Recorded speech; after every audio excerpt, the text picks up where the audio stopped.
Dios les bendiga nuevamente. Bienvenidos al canal La Verdad os hará libres.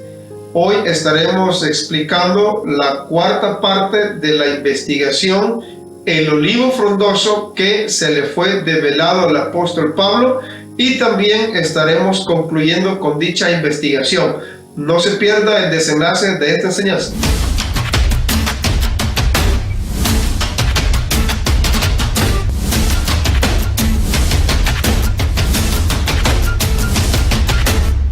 Estamos dando inicio a la parte número 4 de la investigación, el olivo frondoso que se le fue develado al apóstol Pablo.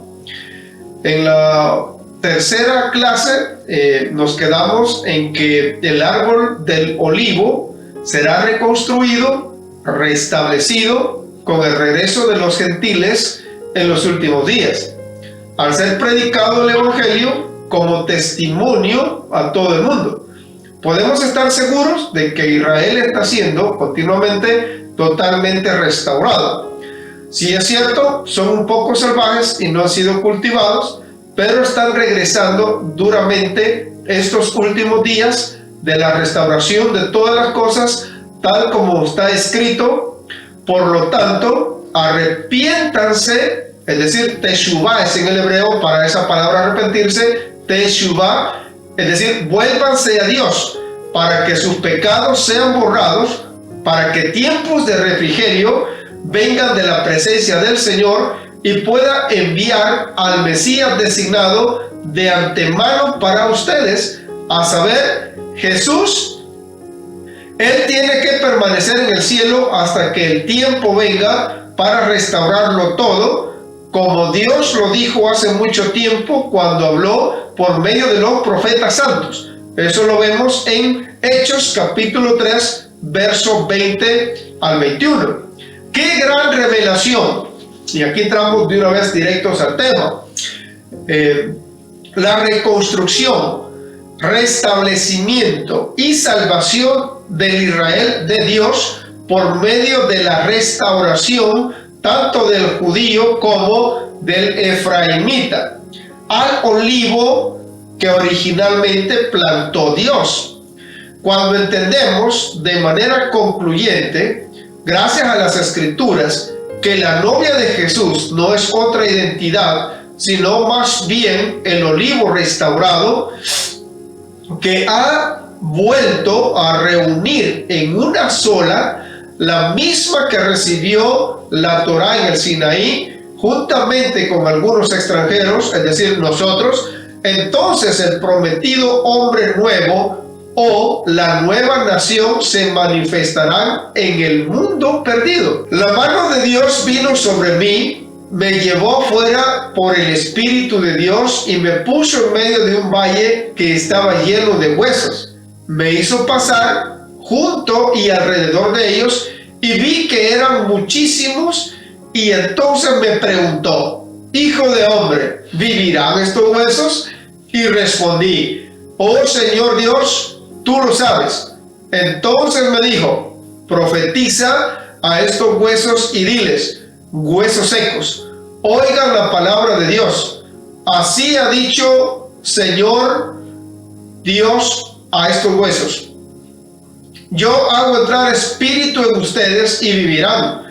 Pondré tendones sobre ustedes, haré subir carne sobre ustedes, los cubriré de piel y pondré espíritu en ustedes y vivirán, y sabrán que yo soy Dios. Así que profeticé como se me ordenó, y mientras yo profetizaba hubo un ruido y ocurrió un temblor, y los huesos se juntaron, cada hueso con su hueso. Miré y vi que subían sobre ellos tendones y carne, y la piel se extendió encima de ellos, pero no había espíritu en ellos. Entonces me dijo: profetízale al aliento, profetiza, oh hijo de hombre, y dile al aliento que así ha dicho Adonai Dios: oh aliento, ven desde los cuatro vientos y sopla sobre estos muertos para que vivan. Profeticé como me había mandado, y el aliento entró en ellos y cobraron vida, y se pusieron de pie, un ejército grande en extremo. Luego me dijo: hijo de hombre, estos huesos son toda la casa de Israel. Ellos dicen: nuestros huesos se han secado, se ha perdido nuestra esperanza, somos del todo destruidos. Por tanto, profetiza y diles que así ha dicho Adonai Dios: mira, pueblo mío, yo abriré los sepulcros de ustedes, los haré subir de sus sepulcros y los traeré a la tierra de Israel, y sabrán que soy Dios cuando yo abra sus sepulcros y los haga subir de sus sepulcros, oh pueblo mío. Pondré mi aliento en ustedes y vivirán, los colocaré en su propia tierra y sabrán que yo, Dios, lo dije y lo hice, dice Dios. Entonces me llegó la palabra de Dios diciendo: tú, hijo de hombre, toma una vara y escribe sobre ella, para Judá y los hijos de Israel, sus compañeros. Toma después otra vara y escribe sobre ella, para José, vara de Efraín, y toda la casa de Israel, sus compañeros. Luego únelas una con otra para que sean una sola, y serán una sola en tu mano. Y cuando los hijos de tu pueblo te pregunten: ¿no nos enseñarás qué significan para ti estas cosas?, les dirás que así ha dicho el Señor Dios: miren, yo tomo la vara de José que está en la mano de Efraín, las 10 tribus de Israel, sus compañeros, y las pondré junto a la vara de Judá. Los haré una sola vara y serán una sola en mi mano. Las varas sobre las cuales escribas estarán en tu mano ante la vista de ellos, y les dirás que así ha dicho el Señor Dios: miren, yo tomaré a los hijos de Israel de entre las naciones a las cuales fueron, los reuniré de todas partes y los traeré a su propia tierra. Haré de ellos una sola nación en la tierra, en los montes de Israel, y en todos ellos tendrán un solo rey. Nunca más serán dos naciones, ni nunca más estarán divididos en dos reinos. No se volverán a contaminar con sus ídolos, ni con sus casas detestables, ni con ninguna de sus transgresiones. Yo los salvaré de todas sus rebeliones con que han pecado, y los purificaré. Ellos serán mi pueblo y yo seré su Dios. Y vamos aquí: mi siervo David, Jesús el Mesías, será rey sobre ellos, y habrá un solo pastor para todos ellos. Andarán según mis decretos, guardarán mis estatutos y los pondrán en práctica. Habitarán en la tierra que di a mi siervo, a Jacob, en la cual habitaron sus padres. En ella habitarán para siempre, ellos, sus hijos y los hijos de sus hijos, y mi siervo David será su gobernante para siempre. Haré con ellos un pacto de paz, será un pacto eterno con ellos. Los multiplicaré y pondré mi santuario entre ellos para siempre. Mi tabernáculo estará junto a ellos, yo seré su Dios y ellos serán mi pueblo, y cuando mi santuario esté en medio de ellos para siempre, sabrán las naciones que yo, Dios, santifico a Israel. Mire qué precioso texto que se encuentra en Ezequiel capítulo 37. Aquí Dios nos habla acerca de la restauración del reino a Israel como ambos callados, el de Judá y el de Efraín reunidos. La palabra callados es Eitzeem. Esta palabra es la misma que se refiere a Eitzeem, a los 2 olivos de Zacarías. Ezequiel 37 habla a continuación acerca de estos 2 olivos ungidos, o Eitzeem, convirtiéndose en uno en la mano del Padre y siendo restaurados a su diseño original, como lo vemos en Jeremías 11, versos 16 y 17, que Dios fue quien los plantó y Él es quien los ha guardado. Él es quien está ahora restaurando a estos 2 árboles, o Eitzeem, como una en su mano. Estos son los 2 testigos que vio Zacarías sin entenderlo. En el libro de Revelaciones Apocalipsis 11:4, el apóstol Juan describe bajo inspiración del Espíritu Santo, haciendo referencia a los mismos dos olivos en Zacarías 4:11. Juan llama a estos dos olivos los dos testigos de Dios, que profetizarán la venida del reino a todo Israel durante la gran y terrible día del Todopoderoso. Estos dos testigos, escuche bien, son representantes de la casa de Judá y la casa de Israel o Efraín, las dos casas equivalentes a los dos candelabros o las dos menorás. Son dos asambleas o dos casas de pueblos que están ordenadas a levantarse y predicar la verdadera restauración en el día de Dios. Estos dos testigos son las dos casas porque las 7 asambleas son llamadas 7 menorot, es decir, iglesias. En Revelación 1:20, las dos menorot, o es decir, las dos iglesias, entonces son las dos asambleas o las dos casas de Israel. Los dos olivos, tal como están descritos en Ezequiel capítulo 4. Sin que existan dos testigos, Dios no puede dar testimonio de la validez de nada de lo que dice su palabra. Según el principio de la Torá, los dos testigos, tanto Efraín como Judá, no pueden ser dos semillas diferentes o de dos entidades diferentes que contaminen a la comunidad de la fe. Además de que no pueden contradecirse el uno al otro, ya que ambos deben dar el mismo testimonio, tal como lo expresa la instrucción de Dios. Los dos testigos deben proceder de la misma semilla y del mismo olivo.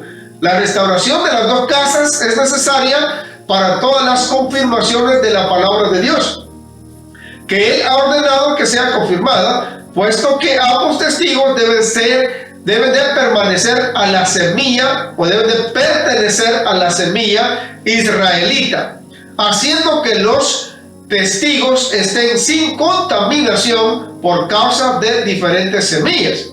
Jeremías capítulo 33, verso del 24 al 26 nos dice: ¿no has notado que esta gente está diciendo, Dios ha rechazado las dos familias que Él escogió?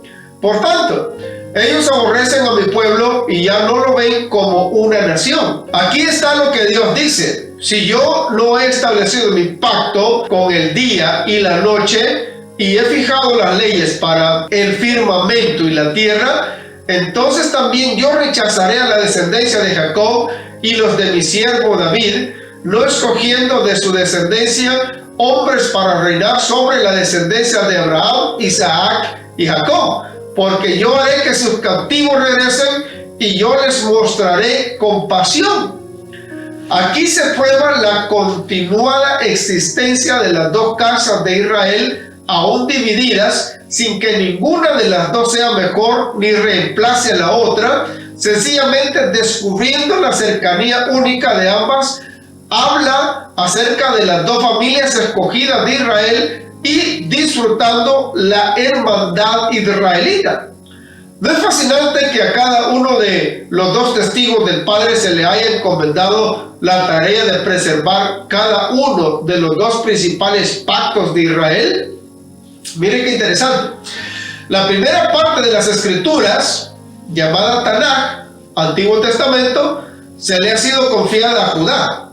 La segunda parte del pacto renovado, es decir, Nuevo Testamento, le ha sido confiada a Efraín. De este modo, los dos testigos están defendiendo las palabras de Dios en los dos libros. Al reunirse las dos casas de Israel, rama tras rama y pedazo tras pedazo, declaramos juntamente al mundo entero tanto el equilibrio como la continuidad de las Escrituras, desde el Génesis hasta el Apocalipsis. Finalmente, para entender por quién estaba muriendo Jesús, según Mateo capítulo 15, verso 24, solamente tenemos que mirar al lugar donde comenzó a fluir su sangre, en el huerto de Getsemaní, el lugar o el jardín de la presa de los olivos. El peso del pecado de ambas casas de Israel descansaba sobre sus hombros. Por lo tanto, el Padre ordenó que la sangre de su Hijo comenzase a fluir en el huerto de la prensa de los olivos, puesto que los pecados de los dos olivos de ambas casas pesaban con fuerza sobre su corazón. Como dijo Isaías 53, fue herido y molido por nuestras transgresiones, es decir, las de Israel. A pesar de la realidad de que el Padre estaba aplastando a Jesús por causa de los pecados y los hechos malvados de ambas casas del olivo, las dos casas han permanecido parcialmente, endurecidas y dormidas. Por lo tanto, está por encima de toda duda que el Israel de Efraín y en menor grado el Israel judío se encuentra perfectamente a salvo en nuestro día, como lo ha estado en cualquier otra época, y está sencillamente siendo tamizado, es decir, despedazado, sobre una base individual hasta que Jesús los traiga de regreso al Israel del nuevo pacto, uno por uno. Lo que sucederá durante el reino milenial, es decir, milenio, cuando ambas casas se reencuentren, está sucediendo como realidad parcial actualmente. Al tomar Jesús a los que se encuentran lejos o distanciados de Jerusalén, así como a los que están cerca, haciendo de ambas casas un solo árbol de vida por la sangre del Mesías. Y esto lo vemos en Efesios capítulo 2, versos 13 y 14. Las dos casas, la que está cercana y la que está lejos, están viendo después de muchos años la antigua muralla de partición ha sido derrumbada gracias a Jesús el Hijo. El proceso gradual y progresivo comenzó en el Gólgota en el día en que murió Jesús y culminará cuando regrese con el comienzo del reinado del Mesías en la tierra. Verdaderamente sus caminos son más elevados y gloriosos de lo que se pueden imaginar nuestras mentes finitas. Las dos partes del olivo continúan batallando sus propios sueños mientras continúa la reconstrucción. Le pedimos a Dios que sea eliminado nuestro sueño antes de que acabe la reconstrucción. Como hijos e hijas de luz, es preciso que nosotros no durmamos mientras que el peso del olivo está siendo desvelado a aquellos que están siendo despertados, a aquellos gentiles a los que se les ha sido quitadas las escamas de los ojos, pero que puedan ver con claridad la oscuridad de la confusión religiosa que ustedes, una vez aceptan al Mesías, Jesús, son parte del Israel del nuevo pacto. Y aquí vamos a culminar con Romanos capítulo 11, verso 33, que dice: oh profundidad de las riquezas, la sabiduría y el conocimiento de Dios. Cuán inescrutables son sus juicios, cuán insondables son sus caminos. Qué precioso ver cómo desde el principio en Génesis Dios establece cómo va a llevar a cabo la restauración tanto del reino dividido de Israel, que son las 10 tribus del norte, las 2 tribus del sur, que fueron esparcidas por todas las naciones, a través del hijo Efraín de José. Hemos visto escritura tras escritura cómo Dios a través del tiempo cumple con lo que ha dicho al principio, y a pesar de que su pueblo al que se le ha encomendado la proclamación de su verdad se desvió, se apartó del propósito, vemos cómo a pesar de todo eso Dios utiliza esa desviación de su pueblo para llegar a todos los extranjeros de toda la nación del mundo y alcanzarlos por medio de injertarlos en el olivo de clase a través de la expansión de las 10 tribus del norte, llamada Efraín, pero que al final del tiempo son reunidas para que tanto Israel como Efraín, es decir, las 10 tribus que conforman a todo Israel, sean reunidas al final del tiempo para nunca jamás ser divididas. Y lo misterioso de todo es que el que viene a unir las dos casas es Jesús, nuestro Mesías, que no solamente viene a unir las dos casas, sino que también a todos los extranjeros que recibamos a Jesús, el Mesías, como nuestro Salvador, somos injertados en ese olivo de clase que Dios plantó desde el principio, para que tanto las 10 tribus del norte, Efraín, y las 2 tribus del sur, Judá, sean injertadas de nuevo en el olivo de clase que ellos eran, y que nosotros como extranjeros también seamos injertados en ese olivo de clase, ya no por medio de la nación de Israel, sino ahora por medio de Jesús, nuestro Mesías, que nos une a todos por medio de su muerte y resurrección, para que ahora ya no sea por etnia, ya no sea por descendencia, sino que sea por medio del sacrificio de Jesús, la promesa que se le fue dada a Abraham desde el principio. Así que, hermanos, amigos, damos por concluida esta investigación. Vamos a hacer un podcast para responder algunas preguntas de aspectos que no se pudieron explicar durante la enseñanza. Así que no se pierda el podcast que estaremos llevando a cabo. Y así que esta investigación está concluida y gracias por su sintonía. Dios les bendiga grande y ricamente a todos ustedes.